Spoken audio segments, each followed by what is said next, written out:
El CEFIA se complace en presentar al doctor José Humberto Loría Arcila, director técnico del Consejo de Acreditación de la Enseñanza de la Ingeniería. Ha dedicado su vida profesional al impulso de la ingeniería civil, en particular a una de las áreas menos atendidas académicamente, la construcción. Y esta noche nos acompaña desde México con el tema El futuro de la ingeniería. Veamos. Agradezco la invitación que me ha hecho el Colegio Federado de Ingenieros y Arquitectos de Costa Rica para compartir con ustedes algunas reflexiones sobre el futuro de la ingeniería. Esto con motivo del Día Mundial de la Ingeniería. Esta presentación trata de compartir con ustedes un par de visiones, una de un par de organismos, las Naciones Unidas y la Alianza Internacional de Ingeniería, y la otra de un conglomerado de estudiosos precisamente de ese tema, del futuro de la ingeniería. 49 expertos en el tema que representan a 16 países. Entonces, en los próximos minutos compartiré esas dos visiones con ustedes. Muchas gracias por estar presentes en este evento.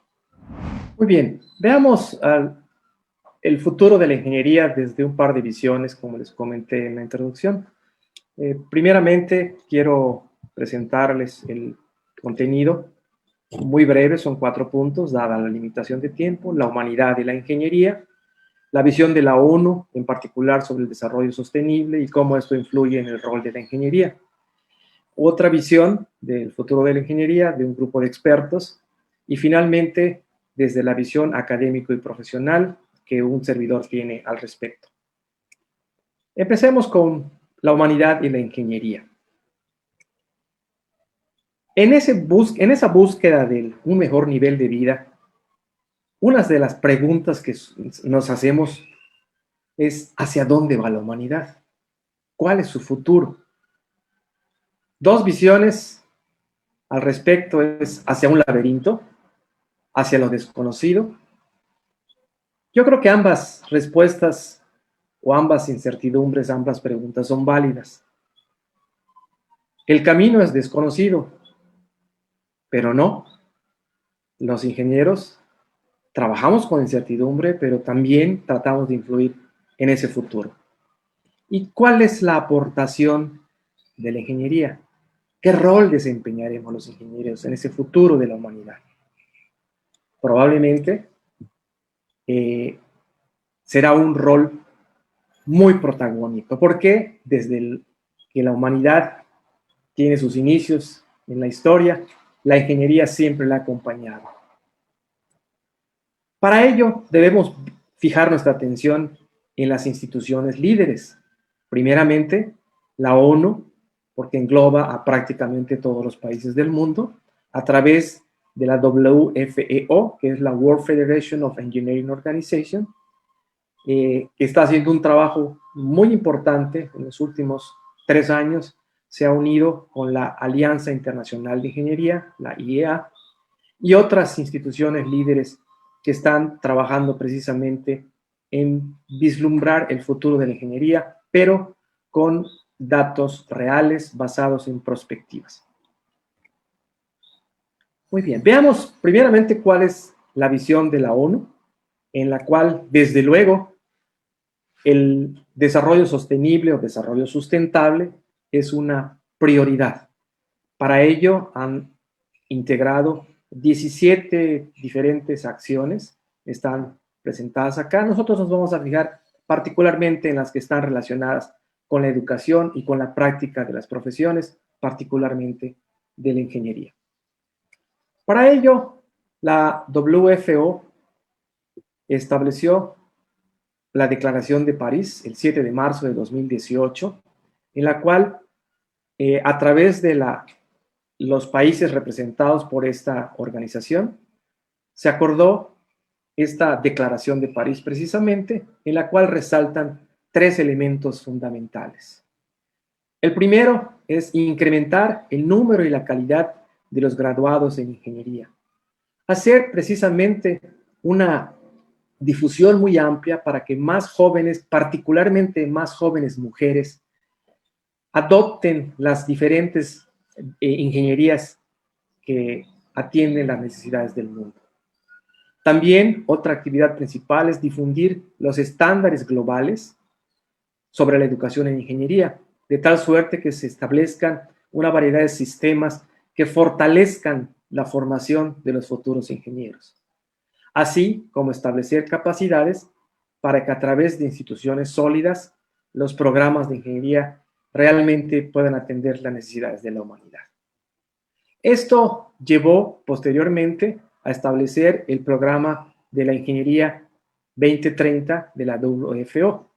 Obviamente, no es solamente esta organización, que repito, representa más de 150 países, sino que lo está haciendo en alianza con un organismo que se ha dedicado principalmente a vigilar la calidad de la educación y la calidad del ejercicio profesional, de la práctica profesional.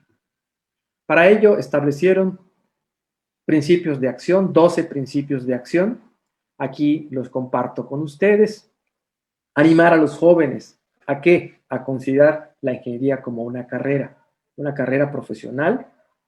La segunda acción, resultados de aprendizaje de los egresados, los cuales han establecido estándares internacionales que se deben cumplir, que de esta manera los egresados de esos programas están listos para incorporarse a la práctica profesional. Estándares globales, tanto a nivel académico como a nivel profesional, que garantizan que los profesionales estarán cumpliendo con normas de ética, sustentabilidad para beneficio de la humanidad. Establecer asociaciones con diferentes organismos internacionales, precisamente para establecer ese marco de acción.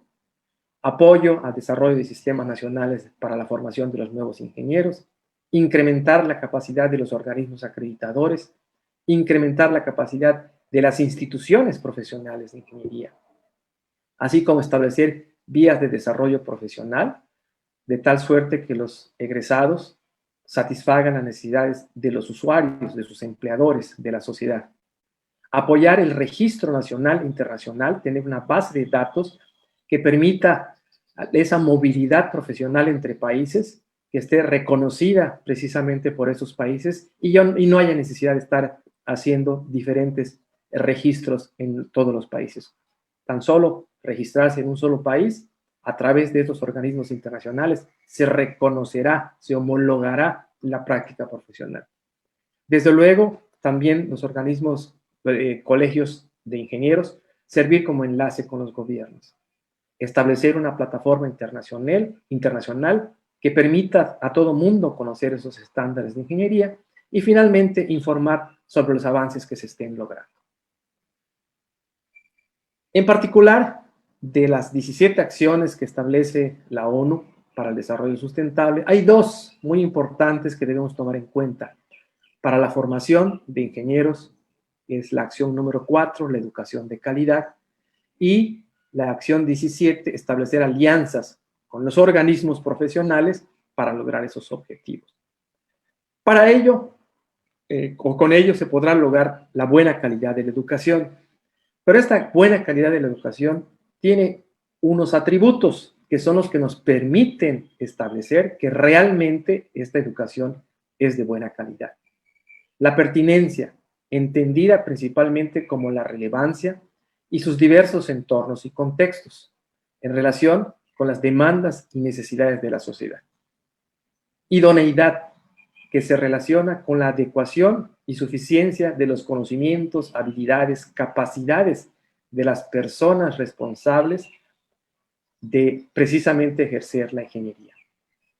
Eficacia se refiere a utilizar correctamente los fondos, particularmente en las instituciones públicas, que esos fondos sean realmente invertidos eficazmente, correctamente, para lograr esa formación de los futuros ingenieros.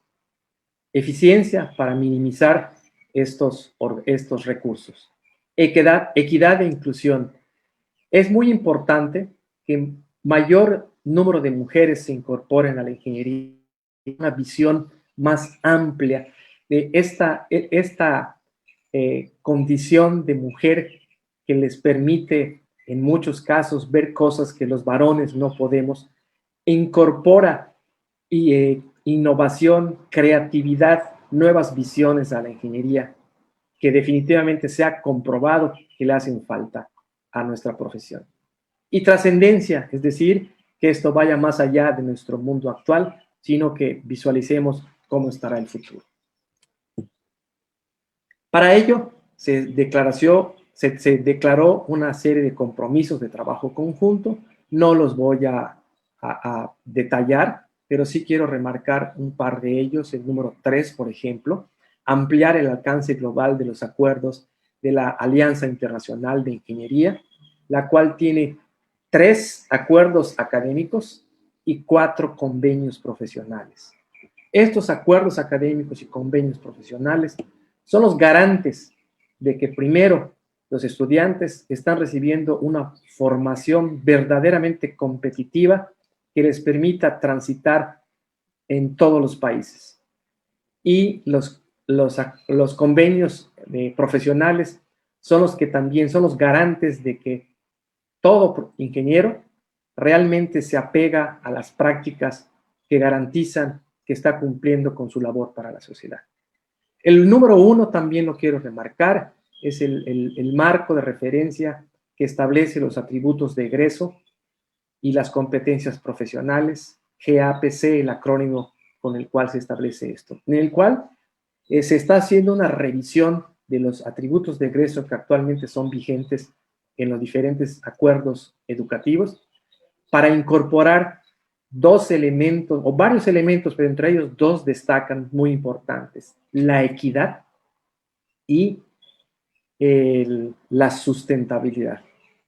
Estos 2 se han platicado o se han tratado de incorporar, algunas instancias lo han hecho, pero ahora se pretende que sea como una acción a nivel global, a nivel mundial.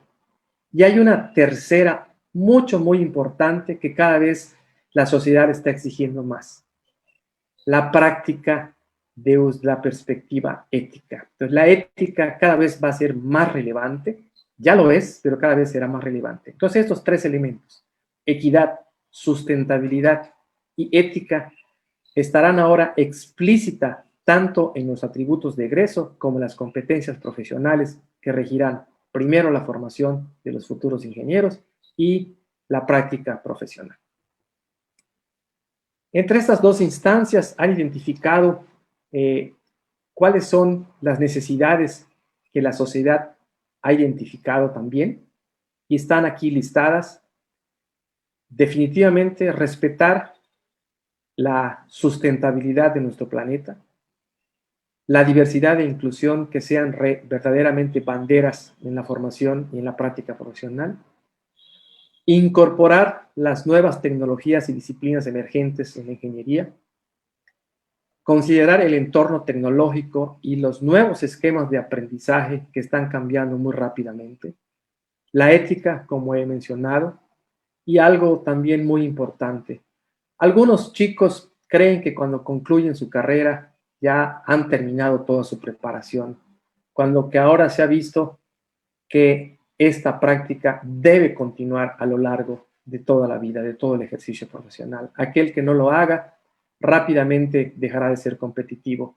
Hay estudios que demuestran que la obsolescencia tecnológica se alcanza entre 3 y 4 años. Es decir, lo que estudiamos en nuestro primer año de la carrera, en algunos casos ya será obsoleto cuando egresemos. Entonces, esto nos obliga a prepararnos, a seguirnos preparando para toda la vida.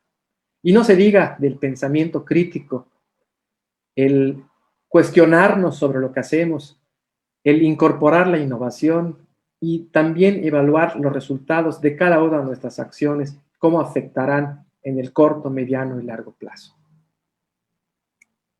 Para ello, vale la pena apoyarse en esta figura que han establecido a través de la Alianza Internacional de Ingeniería.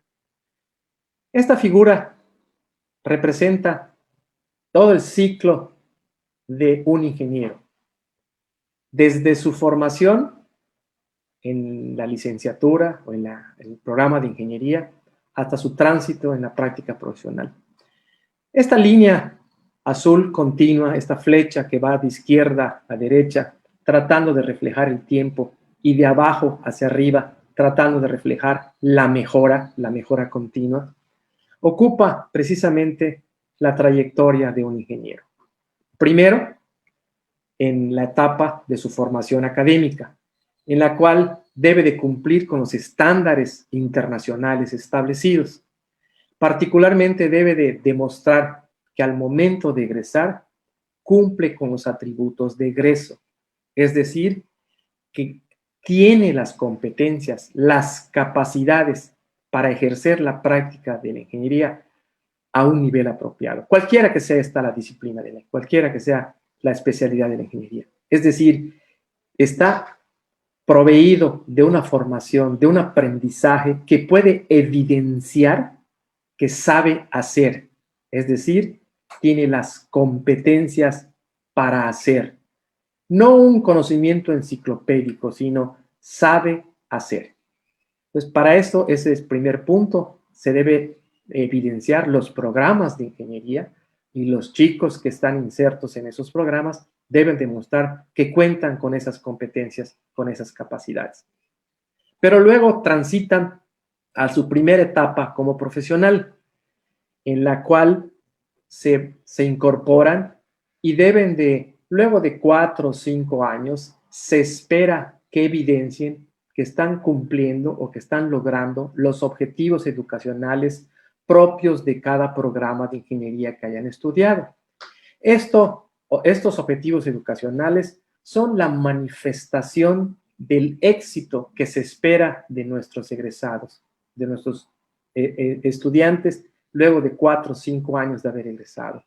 Si tomamos un folleto, un fascículo promocional de los programas de ingeniería, allá se declara, serán ingenieros con estas características, estas capacidades, exitosos, podrán dirigir empresas, podrán realizar estudios de posgrado, etcétera. Son 3, 4 visiones que se tienen en el, diría yo, mediano plazo, 4 o 5 años, que estarán alcanzando los egresados de un programa. Pero donde más tiempo pasamos los ingenieros es en el quehacer de la práctica profesional. Lo estoy marcando con el círculo 3 en la parte superior y con un óvalo en la parte inferior. Este óvalo trata de cubrir toda nuestra trayectoria profesional, 20, 25, 30, 50 años, dependiendo de cada uno, de nuestras condiciones de salud, oportunidades de trabajo, pero en ese ámbito de la práctica profesional, uno de los elementos más importantes que tendremos que cuidar es la ética, el desempeño profesional y también la formación continua. Esto es de verdad una necesidad para poder ser competitivos, una necesidad que tenemos que cumplir. Y también estos dos organismos han establecido estas habilidades que requieren o que se requieren por los ingenieros del futuro. Ya algunas de ellas las he mencionado, nomás quiero remarcar algunas otras, como por ejemplo la formación en las artes. Se ha demostrado en los últimos 15, 20 años, se han hecho estudios sobre cómo la incorporación de asignaturas de las artes permiten ampliar la creatividad de los ingenieros.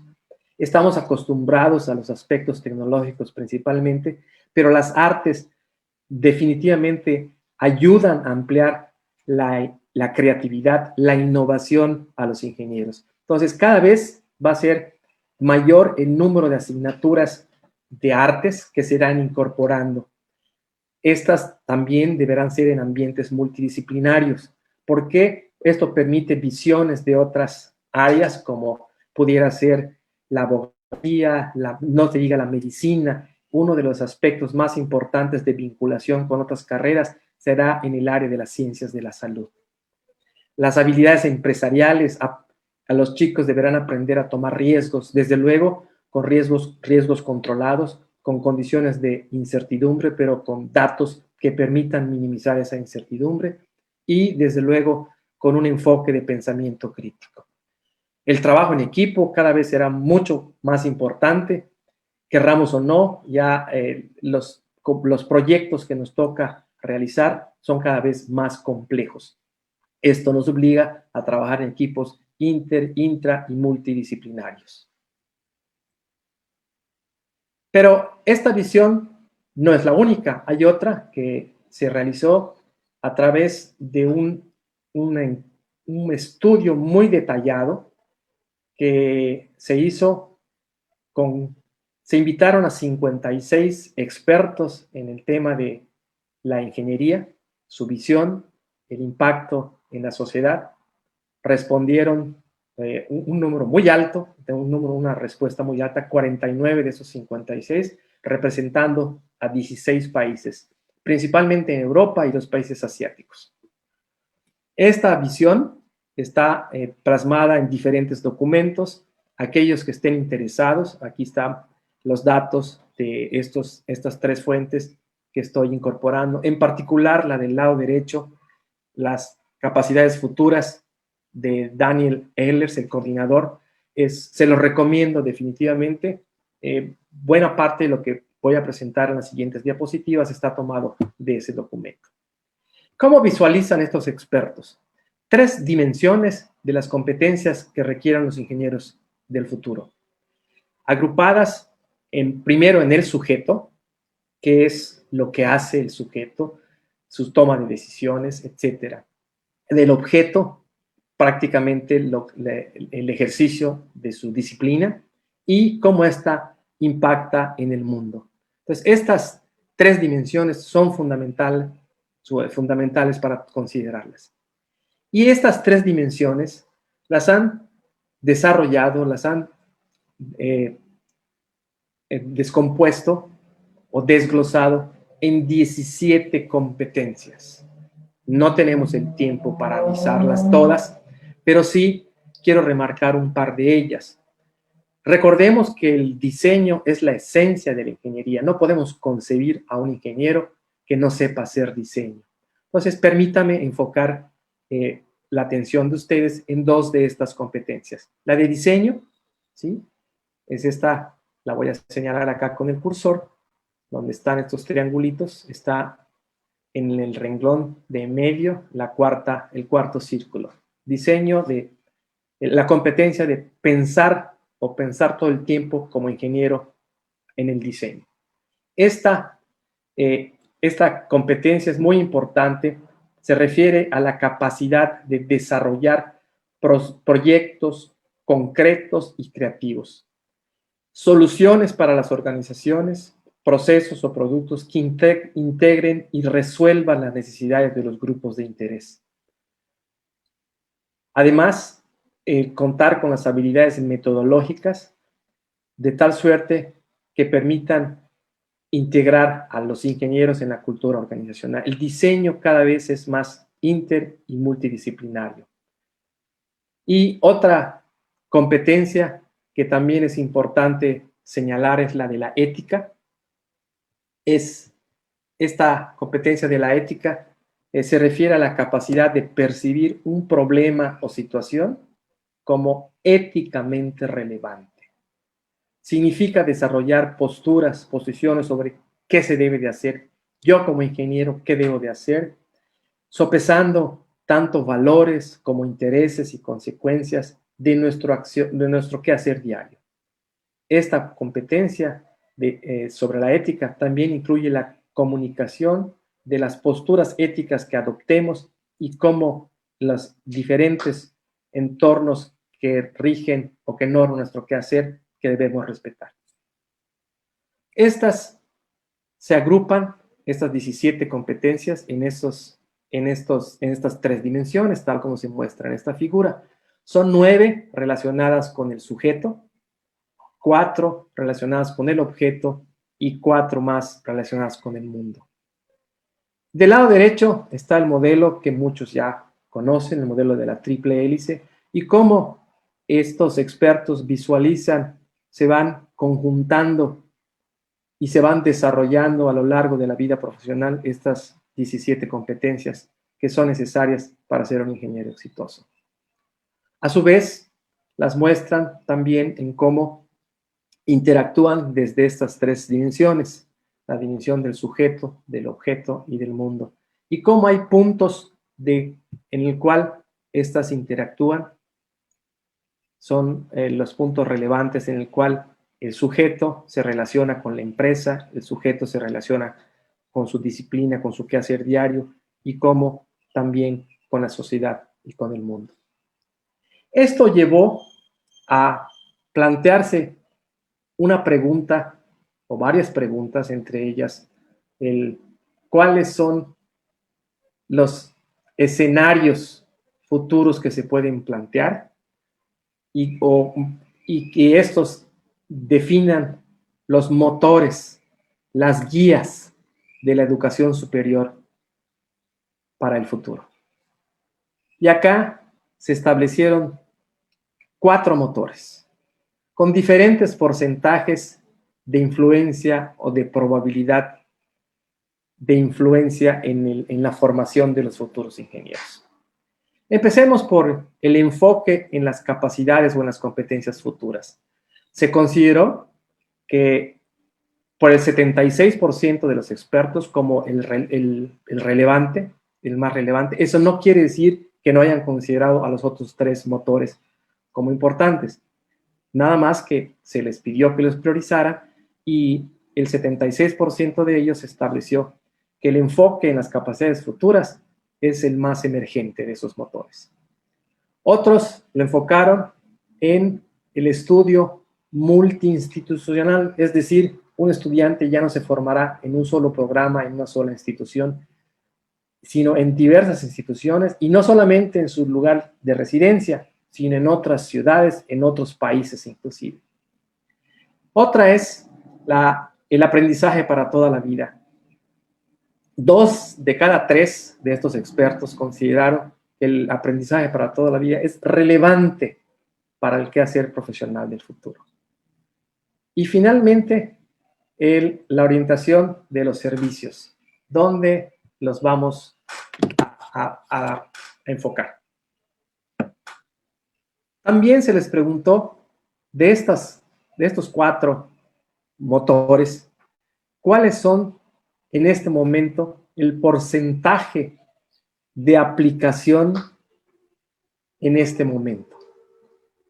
Vemos a lo largo del tiempo una línea del tiempo de 15 años, que el día de hoy, por ejemplo, el enfoque para las capacidades futuras, los expertos consideran que solo se está aplicando en el 35% de las instituciones de educación superior. Otras instituciones, un 27,5%, lo incorporarán en 5 años, otro 27,5% en 10 años, y los últimos, los más rezagados, el 10% de las instituciones, incorporarán ese enfoque de las competencias del futuro dentro de 15 años. Y así sucesivamente para cada uno de los motores. Por ejemplo, vemos que para la formación institucional, ahora apenas el 23% de los programas lo están haciendo, y en los próximos 5 años otro 30% lo incorporará, y así sucesivamente. Y veamos para el aprendizaje para toda la vida. El énfasis en este motor, tan solo el 28% de las instituciones lo están haciendo. Pero habrá un brinco muy significativo, otro 38,5%, casi un 40% lo hará en los próximos 5 años. ¿Para qué? Para que sean programas verdaderamente competitivos. También identificaron 10 fuerzas dinámicas. Si a alguno de ustedes les gusta la música o sabe de la música, hay un elemento que se conoce como el semitono. Un semitono por sí solo ocasiona un ruido más que un sonido agradable. Entonces, estos expertos los denominaron como semitonos o 10 fuerzas dinámicas en un estado inestable o caótico. ¿Por qué? Porque estas 10 fuerzas están compitiendo unas con otras para ver cuál es más emergente. Todos coinciden en que estarán interactuando, y dependiendo del programa, dependiendo del contexto, dependiendo de las necesidades locales, unas de estas fuerzas serán más emergentes que otras, pero todas estarán conviviendo en la formación de los futuros ingenieros. En particular, quiero enfocarme en la número 7, la educación superior en el mundo, BUCA. ¿Qué quiere decir BUCA? Es un acrónimo en inglés para volatility, volatilidad, uncertainty, incertidumbre en español, complexity, complejidad, y ambiguity, ambigüedad. Es decir, un mundo volátil, incierto, complejo y ambiguo. Es el que nos toca vivir y sobre todo a las futuras generaciones. Muy bien, pero ¿cómo se percibe esto? Y aquí sí quiero comentar que esta visión es algo que tuve la oportunidad de escuchar por primera vez en 1985 en una reunión de expertos que visualizaban el futuro de la ingeniería en 1985. Una reunión en el Instituto Tecnológico de Massachusetts en el cual los expertos se les preguntó cómo veían el futuro de la ingeniería e identificaron 3 áreas en las cuales los ingenieros van a estar trabajando. En ese entonces dijeron que, primero, el lecho marino. La superficie del globo terráqueo cada vez se ha ido limitando más y más para ser el proveedor de alimento de la humanidad. Entonces, esto nos lleva a preguntarnos, ¿dónde buscaremos el alimento de las futuras generaciones? Y lo inmediato que se tiene es el lecho marino. 3/4 partes de la superficie del globo terráqueo están cubiertas por agua. Entonces, esto de manera natural nos lleva a definir o a establecer que el lecho marino será el futuro granero de la humanidad. En ese entonces se consideraba que solo el 1 o 2% del trabajo para ser proveedor de alimentos de la humanidad se estaba haciendo de manera o desde la perspectiva ingenieril. Luego de 35 años, se estima que está entre el 5 y el 7%, pero esto irá creciendo de manera acelerada. Cada vez más habrá que diseñar estructuras que estén sujetas a presiones del agua, a nuevos materiales que soporten la erosión, la corrosión, nuevas estrategias para establecer plantas y particularmente graneros, viveros en el lecho marino. La segunda área que se identificó es la superficie de otros planetas y el espacio sideral. También la capacidad de nuestro globo terráqueo es finita. Pudiera ser que llegue un momento en el cual ya no haya espacio para más personas. Entonces se tendrá que buscar esos nuevos espacios.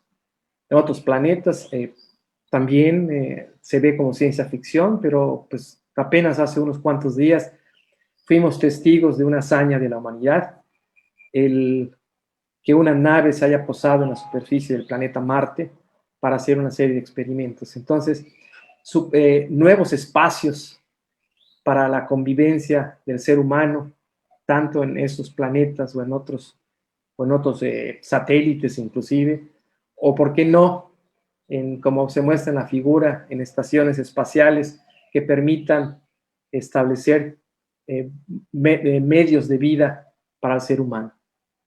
Pero el más interesante fue el que se mencionó en ese entonces, en 1985, es el ser humano, la interacción de la ingeniería con las ciencias de la salud. Algunos de ustedes recordarán una película, Viaje Fantástico, que se presentó en 1966, en la cual a una persona le inyectan en la vena un mini submarino que hace un recorrido a lo largo de todo su torrente sanguíneo y que finalmente sale por el ojo en una lágrima. Bueno, esto que se veía como ciencia ficción, se estimó en 1985 que la interacción entre la ingeniería y la medicina particularmente era entre el 3 y el 4%. 35 años después, estos expertos consideran que esta interacción entre la ingeniería y la medicina o las ciencias de la salud fluctuaron entre el 7, 9, 10%. Es decir, hay un futuro muy promisorio de la interacción entre las diferentes ingenierías mecánica, civil, eléctrica, de sistemas, para interactuar con las ciencias de la salud, particularmente la medicina. Hemos sido testigos ya de muchos avances, prótesis para personas que tuvieron algún problema, algún accidente, eh, ojos biónicos que ya están siendo implantados en personas que inclusive les han dotado de visión, la cual nunca antes habían poseído. La interacción del cerebro con las computadoras que permite a personas incapacitadas dejar de serlo para poder tener, entre otras, movilidad. La inteligencia artificial que en la década de los 80 parecía tener un futuro promisorio, pero que no lo fue, sino que hasta apenas la década pasada lo está teniendo, es cada vez mayor la interacción. Prótesis, por ejemplo, en esta dentadura que se pone, aquí está agrandado, pero realmente no se nota, permite, es un sensor que permite identificar diferentes tipos de enfermedades de manera preventiva. Igual ya se han hecho experimentos con sensores que se ponen en el cerebro que permiten incrementar entre un 15 y 20% la memoria. Prótesis de lentes intraoculares que permiten identificar diabetes, entre otras enfermedades. Entonces, esta interacción de la ingeniería y las ciencias de la salud es el futuro más promisorio para los jóvenes del futuro, los jóvenes ingenieros del futuro. Y esto ya aterrizándolo en la formación, ¿cómo vemos o cómo se percibe la formación de los ingenieros del futuro? Bueno, primeramente estará en su localidad, en San José, para el caso particular de los costarricenses, pero también seguramente tomarán cursos en otra institución en San José o en otras comunidades, en otras instituciones, pero ya no solo de Costa Rica, sino en su entorno cercano, en el Caribe y definitivamente a nivel mundial. La movilidad ya no tiene que ser física. La pandemia, algo positivo que ha traído es la movilidad virtual, de tal suerte que los chicos de ahora se pueden formar no solamente en su institución, sino en otras instituciones a nivel mundial. La movilidad virtual es un hecho, es una realidad y hay que aprovecharla. Las nuevas generaciones deben aprovecharla. Y lo mismo ocurre con la práctica profesional. Hay un concepto que se conoce como ingeniero glocal, glo por global y cal por local, es decir, resolverá problemas locales, pero con un enfoque de estándares internacionales. Esto nos llevará a tener un equipo de ingenieros resolviendo un problema local, pero aprovechando el expertise de otros colegas ubicados en otros países. Este es el nuevo esquema, y bueno, en algunos lugares, algunas empresas, algunos afortunados ya lo están haciendo, pero cada vez más y más será la manera de trabajar de los ingenieros del futuro. Muchas gracias por su atención. Quiero agradecer una vez más al Colegio Federado de Ingenieros y Arquitectos la invitación que me hicieron para platicar con ustedes sobre el futuro de la ingeniería. Quiero cerrar con una frase de Sócrates. Mi intención no fue enseñarles ni pontificar nada, simple y sencillamente hacerlos reflexionar, hacerlos pensar sobre los diferentes escenarios que tendrán tanto los estudiantes que estamos actualmente formando como los profesionales que están insertos para resolver las necesidades de la humanidad. Muchas gracias por su atención. Muchas gracias, ingeniero Loría, por sus aportes.